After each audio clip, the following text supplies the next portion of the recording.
Welcome back, YouTubers, to a riveting NXT review with me, Mr. Parkin, on behalf of the British Fist. And you guys should all know the drill by now. Any comments on this NXT show or in the NXT product in general, down in that comment section below, a link will be provided in the description box to this show, which I thought was damn good, by the way, and Brandon Stroud's column that he does, Best and Worst of NXT, which I thoroughly enjoy. I recommend you guys definitely check that out. Right, let's go. You know, it became very apparent to me tonight that Tony Dawson really wasn't up to the job of commenting on NXT. Just tonight, some of the stuff he was saying some really irrelevant things and wasn't getting the names of the moves right and stuff. And I later found out today that apparently he got released. And the reason why he got released was because they thought while he was a nice guy, he just didn't have the passion in pro wrestling. And that kind of really showed for me today. I mean, I really didn't think Tony Dawson's commentary on this show was very good, and he really didn't seem to have any passion, or he really lacked passion when talking about some of the matches. I mean, the banter between Regal and Renee Young was pretty good, what they were doing, but the problem is they were always having to override Tony Dawson, and you saw various times throughout the show where William Regal cut off Tony Dawson because of some of the stuff he was saying, which was damn ridiculous, like during the Divas match when he was saying, "Oh, what about their gear, Renee?" Well, that has no relevance to this, and the problem is, even if the product in the ring is good, it can be affected by bad commentary. We saw that during a period where TNA were doing well, with Tenay and Taz, where the product was doing really well, but the commentary was god-awful, and people were having to fucking mute the TV screen. So, to be honest, I'm glad that they've released Tony Dawson, especially after hearing here, and I believe it's Tom Phillips that is going to be coming through, and apparently I believe he is the better commentator going forward for NXT. Now, even though I do like having Renee Young on commentary, I do think that does add a little bit of a different dynamics to the commentary stream, which is very welcome. So Adrian, Neville and Corey Graves had their rematch against the Ascension for the NXT Tag Team Championships, a rematch from 2 weeks ago where the Ascension won the tag team belts from them. Now, this really just kind of was there. It didn't really have any build, no prior announcement for an NXT Tag Team Championship match. I thought there'd at least be some kind of build there, but it's just like, now we're going to trot this out so we can move Corey Graves and Adrian Neville from their tag team division as fast as possible. And, you know, one thing that makes a wrestler sometimes, one thing that the crowd identifies with a wrestler is their entrance and their music and the mannerisms they do in their entrance. And that's one thing the Ascension has. Their music and their style of entrance really does a good job of striking fear upon people, etc., as my phone conveniently goes off there. Now, Adrian Neville used to have this. When his music used to hit, he used to build up, he used to get to a crescendo, and the crowd used to pop for Adrian Neville. That was good. The crowd were reacting to Adrian Neville. Now they've changed his music, and they don't really have a chance to pop for him, and it just feels like the crowd don't really react to him anymore. It's like the two things they always react to were his finisher and his music. And they're not really reacting to his music anymore, and that's a bad thing, especially if they're going to be pushing him as a singles babyface down the line. He barely gets a pop when he used to get such a big pop when he had that old music. Just a thing. As for the match itself, I knew what was going to happen here. I knew it was going to be the Ascension winning, and you know, I was only really half paying attention. It's your typical after the title win rematch, etc. It was quite a quick match as well, considering it was a NXT Tag Team Championship match. And as for the post-match angle, two sides to this, in my opinion. One side of me is saying, well, this was just a terrible heel turn in the sense that it just didn't feel good. It just didn't feel right. He runs against the ropes and does a chop block to him. That's how you do a heel turn, Corey Graves. It just didn't really spark, you know, heel turn to me. I'm turning heel on you. It just didn't really do it for me. But at the same time, I think this is the right move and the right direction for both the Corey Graves and the Adrian Neville character. Get them both in singles competition away from the tag team division. Corey Graves is much better as a heel. He never worked as a babyface. And hopefully from this, they can spawn off Adrian Neville as a singles babyface star down the line, which NXT really do need to breed right now. Yes, we're lacking some tag teams, which they'll probably have to address soon, but these guys will be better off, in my opinion, in singles capacities, and the angle they did here after the match has definitely achieved that, even though the heel turn was yeah, in my opinion. It just didn't really have the impact I thought it would have. Just as I hoped this feud would be over, Tyler Breeze and CJ Parker had another match, and does anyone else think that this feud has just gone on way too long now, and it's starting to make Tyler Breeze look bad because he's still involved and cares about this guy in some way? You know, in my opinion, this Tyler Breeze and CJ Parker feud should have just been a short handshake feud, a beginner feud to, you know, really set in stone the Tyler Breeze character. And now it's just gone on so long, it's just making Tyler Breeze look bad. And, you know, I don't get, once again, why Tyler Breeze has to go to underhand tactics to beat this guy. Why can't he just beat CJ Parker clean? He's nothing more than a jobber. The character is terrible. The crowd are booing him. It's just god-awful. And as for the post-match stuff, first of all, the shitty finisher.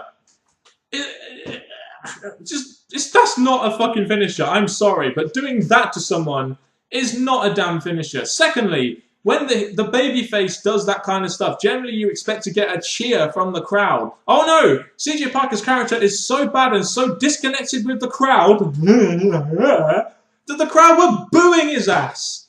That's right, NXT. CJ Parker is getting booed. Remind you of anyone from the past? Bo Dallas?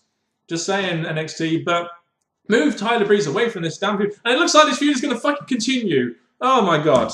So as announced last week, and I was actually looking forward to this match, it was going to be Paige and Emma versus Summer Rae and Sasha Banks, her new partner in crime, so to speak. And honestly, I don't really have too much to say about the match. The match was pretty solid. I was interested in it throughout because you've got some good characters in there, which sometimes is more important than doing all the flipsy flips and whoopty whoops sometimes. And Summer Rae ends up getting the pin on Paige, which is quite interesting. I wonder if they're going to be sending Summer Rae after Paige now for the NXT Championship, and they're going to save that big rematch between Paige and Emma somewhere down the line, because they need to do something to make Paige more relevant, because she's never been more irrelevant, and I've never been cheering her not as much as I've been doing right now. She just doesn't feel that relevant ever since she's got the NXT belt. I am more of an Emma fan now than a Paige fan.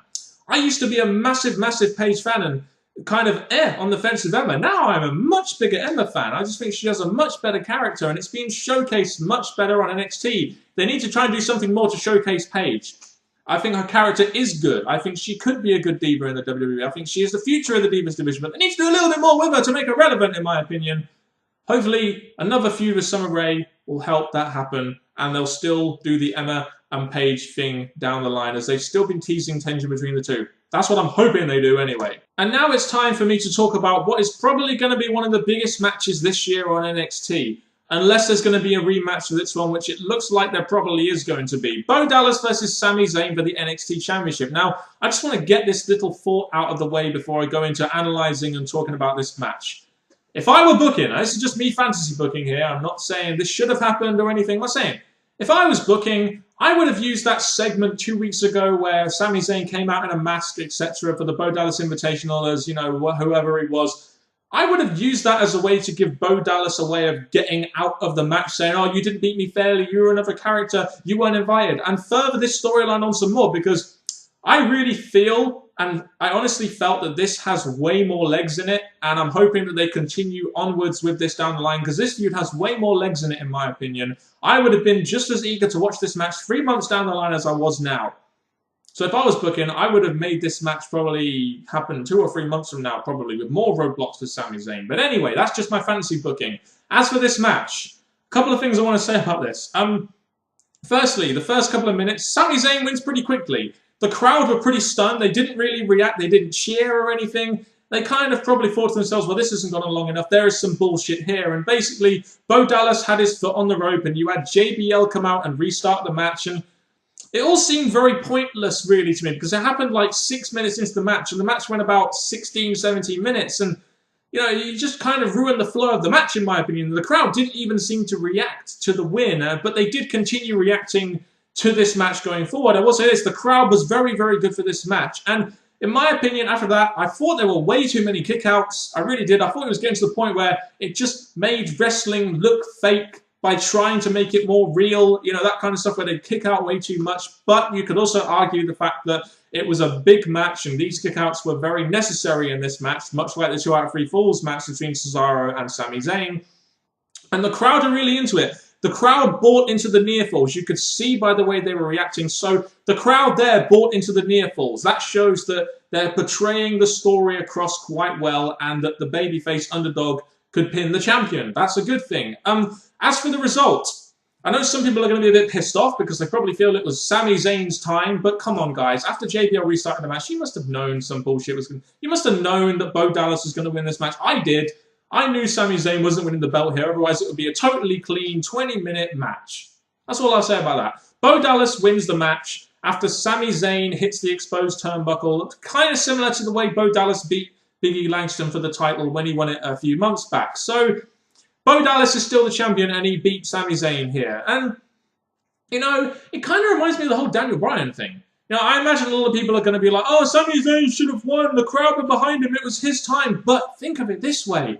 Now Bo Dallas has beat Sami Zayn, the crowd will boo him more. The crowd will want Sami Zayn to go back and climb the ladder and beat Bo Dallas even more than they have done now. I guarantee that for you. So anyway, I thought this was a pretty damn good main event. I thought the restart was a bit pointless. I thought there were way too many kickouts, but the crowd were into it throughout. It was an entertaining match in my opinion, and it means this goes on. And I'm quite happy for this Sami Zayn and Bo Dallas feud to go on. I didn't feel like they needed to have a match at this point, but I'm glad they found a way to continue this feud going forward, which definitely has more legs in it, and they'll give Sami Zayn his moment definitely in the future at some point, and it will be an even bigger pop. Because if he won the title tonight, there would have been a massive pop. You know, but, you know, further down the line, there'll be an even bigger pop because he had more obstacles to overcome. And, you know, he's moreover, they hate Bo Dallas even more because of the way he won. That's just the way I see it anyway. So I'd be interested to hear your thoughts on the way NXT booked this down in the comment section below. Do you think this is Sami Zayn's time for him to win? Or do you think this is a good way to continue on the heat with Bo Dallas and getting Sami Zayn a bit more over before he gets that big win? So despite Tony Dawson's terrible commentary this week, I did actually think NXT was a pretty good show in my opinion. The main event was a pretty damn good match, a pretty good main event feel to it, and even though I had a couple of qualms about it, still came out pretty good, and I thought it achieved everything I felt it needed to achieve going further down the line with this Bo Dallas and Sami Zayn storyline. We had some solid Divas tag action in there. Tyler Breeze and CJ Parker, all I can say is Tyler Breeze won, but they're not going to move on from the feud, which is terrible, and Corey Graves and Adrian Neville are now being separated, and hopefully they're going to be doing some sort of program which is better for their characters. So I think in terms of direction, this show was pretty good this week, apart from for the Tyler Breeze character, who probably can't leave the building yet because CJ Parker's still kind of trying to hit him with that uppercut, whatever the fuck he calls it right now. But anyway, good show in my opinion from this week from NXT. Let me know your thoughts in the comment section below. Thank you very much for watching this review. I'm now going to go play some GTA Online because I can't stop playing it because it's so damn addictive. Goodbye.